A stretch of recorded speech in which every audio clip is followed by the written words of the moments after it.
परिचय थाहा छ मलाई। हनुमानजी कहाँ बस्नुहुन्छ त्यो कुरा मलाई थाहा छ। किनभने हाम्रो र हनुमानजीको सधैँ युद्ध हुँदछ। जब जब मान्छे शमशान घाटको छेउबाट जान्छन् अनि हामी मान्छेलाई तर्साउन भनी जान्छौँ, त्यति बेला मान्छेले भन्दछन् भूत प्रेत पिचास निकट नहीं आवे, महावीर जब नाम सुनावे।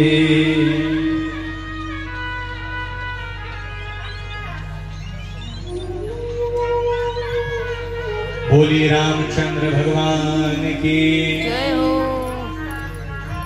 सीताराम राम राम सीताराम राम राम सीताराम राम राम सीताराम राम राम सीताराम राम राम सीताराम राम राम सीताराम राम राम सीताराम राम राम।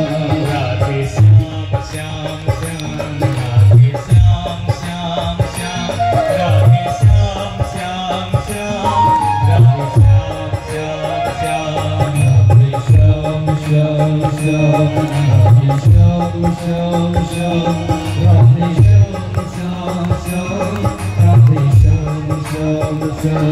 सीताराम राम राम सीताराम राम राम सीताराम राम राम सीताराम राम राम राम राम सीताराम राम राम सीताराम राम राम सीताराम राम राम। राधे श्याम श्याम श्याम राधे श्याम श्याम श्याम राधे श्याम श्याम श्याम राधे श्याम श्याम श्याम राधे श्याम श्याम श्याम राधे श्याम श्याम श्याम राधे श्याम श्याम श्याम। ओ सीताराम राम राम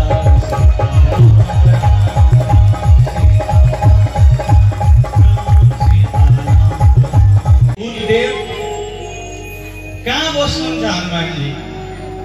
मलाई भन्नुहोस्। त्यो भूतले भन्दछ हे बाबा तुलसीदासजी, तिमी कति सिधा मान्छे रहेछौ। जहाँ तिमीले कथा भन्छौ त्यही ठाउँमा सबैभन्दा पहिले आउनुहुन्छ हनुमानजी अनि सबैभन्दा पछि जानुहुन्छ हनुमानजी। तर देख्दाखेरि यस्तो लाग्दछ उनको शरीरबाट दुर्गन्ध आउँदछ। उहाँको छेउमा कोही पनि मान्छे जान खोज्दैन। उहाँको छेउमा जाँदाखेरि गनाउँछ, झिङा उडिरहेका हुन्छन्। मान्छेले छि छि दूर दूर दूर दूर भन्छन्। तिनी हनुमानजी हुन्। बाबा तुलसीदासजी आज कथा भन्न त लाग्दै हुनुहुन्छ, तर आज कथामा बाबा तुलसीदासको मन छैन। मन कहाँ छ भन्दा त्यो को छि छि गर्दै गरेको मान्छे हो, त्यसलाई बारबार हेर्नुहुन्छ। सबैभन्दा ती पहिले आए र सबैभन्दा आखिरीमा जान लागे। आज बाबा तुलसीदासजीले आफ्नो आसनलाई छोडिदिनु भयो। हनुमानजीले बुझ्नु भयो, मलाई बाबा तुलसीदासजीले थाहा पाउनु भयो भनेर। हनुमानजी झन् जङ्गलतिर जानुभयो, मलाई तुलसीदासले नदेखौँ भनेर। आज बाबा तुलसीदासजी पनि पछि पछि लाग्नु भयो। हनुमानजीले थाहा पाउनु भयो अब बाबा तुलसीदासजीले मलाई छोड्ने रहेनछन्। तुलसीदासजीले हनुमानजीको पाउमा गएर प्रणाम गर्नुभयो र भन्नुहुन्छ, हे हनुमानजी अब प्रकट हुने, मलाई दर्शन दिने। हनुमानजी भन्नुहुन्छ, हे बाबा तुलसीदास, तपाईले मलाई नछुने। तपाईले छुनुभयो भने तपाईलाई सर्व बिमार लाग्दछ। मलाई कुष्ठ रोग लागेको छ अनि तपाईले मलाई छुनुभयो भने मेरो जुन बिमार छ त्यो बिमार तपाईलाई लाग्दछ। बाबा तुलसीदास भन्नुहुन्छ, हे प्रभु, म त त्यही चाहन्छु, जुन बिमार तपाईलाई लागेको छ त्यही बिमार मलाई लागोस्। हनुमानजी भन्नुहुन्छ, हे बाबा तुलसीदास, तिमी सिधा साधा बाहुन मान्छे कथा भन न, तिमी यो सर्व बिमार बोकेर के गर्छौ? बाबा तुलसीदास भन्नुहुन्छ, होइन होइन प्रभु, जुन तपाईलाई राम नामको लिने बिमारी लागेको छ त्यो बिमारी मलाई पनि लागोस् र फटाफट मलाई आफ्नो स्वरूपमा दर्शन दिने, नभए तपाईकै छेउमा मैले आफ्नो प्राणलाई परित्याग गरिदिन्छु। हनुमानजी महाराजजी बाबा तुलसीदासजीको यो करुण व्यथालाई, करुण कथालाई सुनेर धेरै मन्त्रमुग्ध हुनुभयो र हेर्दै हेर्दै बाबाले आफ्नो स्वरूपलाई प्रकट गराउनुभयो। बोली श्री हनुमन्त लाल की जय हो। बाबा तुलसीदासजीले भन्नुभयो, हे हनुमानजी, मैले तपाईलाई अब भेटे। जुन मान्छेले हनुमानजीलाई पाउँदछ त्यसले पक्कै पनि रामजीलाई त पाउँदछ। हे प्रभु, रामजी कहाँ हुनुहुन्छ? मलाई रामजीको परिचय भनिदिने, रामजीलाई मैले कहाँ पाउँछु त्यसको बारे तपाईले मलाई जानकारी दिनुहोला। हनुमानजीले भन्नुभयो, हे बाबा तुलसीदासजी, अहिले रामजी चित्रकूटमा हुनुहुन्छ। चित्रकूटमा तपाईं जानुहोला। चित्रकूटमा मन्दाकिनी नदीको किनारमा बसेर आउने जाने मान्छेलाई चन्दन घोट्नु होला, अनि जो पनि मान्छे आउँछ सबैको मस्तकमा चन्दनको लेपन गर्नु होला। एक न एक दिन अवश्य मेवा रामजी तपाईको अगाडिबाट जानुहुन्छ अनि रामजीको तपाईले दर्शन पाउनुहुन्छ। बाबा तुलसीदासजीले काशीलाई छोडेर चित्रकूटतिर जानुभयो। चित्रकूटमा मन्दाकिनीको किनारमा बसेर चन्दन घोट्नुहुन्थ्यो अनि आउने जाने मान्छेको निधारमा सधैँ चन्दन लगाउनुहुन्थ्यो। एक दिन रामजीले विचार गर्नुभयो, यी बाबा तुलसीदासजी मलाई भेट्न भनी सधैँ चन्दन घिच्दछन्, आज चाहिँ म जान्छु भनेर भगवान रामजी बालकको स्वरूप धारण गरेर सानसानो नानी बनेर तुलसीदासजीको छेउमा जानुभयो। तर बिचारा तुलसीदासजीले भगवानलाई चिन्नु भएन। भगवानलाई कहाँ पो चिन्न सकिन्छ र? अहिले भगवान यहाँ आउनुभयो भने के हामीले चिन्छौँ भन्ने त हामीले चिन्न सक्दैनौँ, किनभने भगवान कस्तो के रूप लिएर आउनुहुन्छ भन्ने कुरा हामीलाई पनि थाहा छैन।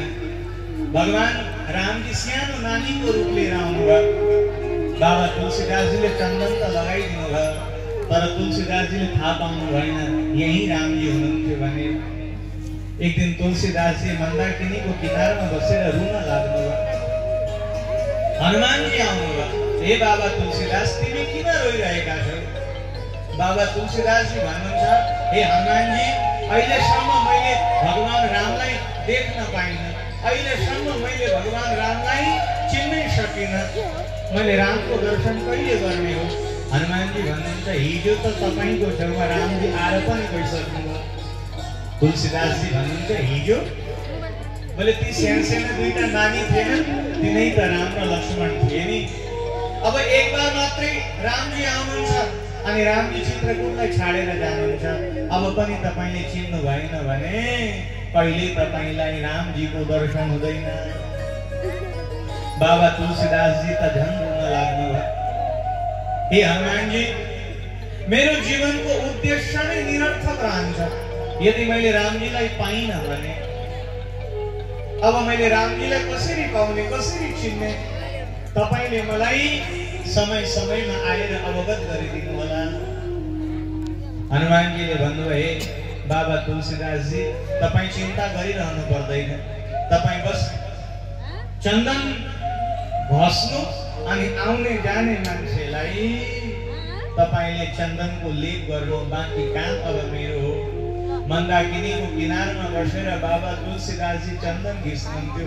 रामजीले विचार गर्नुभयो, लु अब एक बार जान्छु, चिने भने चिनिहाले, चिनेनन् भने अब म यहाँबाट पनि जान्छु।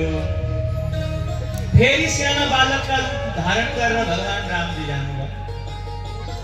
तर बाबा तुलसीदासजीले फेरि पनि चिन्नु भएन। हनुमानजीले विचार गर्नुभयो, अब पनि यदि बाबा तुलसीदासजीले चिनेनन् भने बाबा तुलसीदासजीले कहिले पनि रामलाई भेट्दैनन्।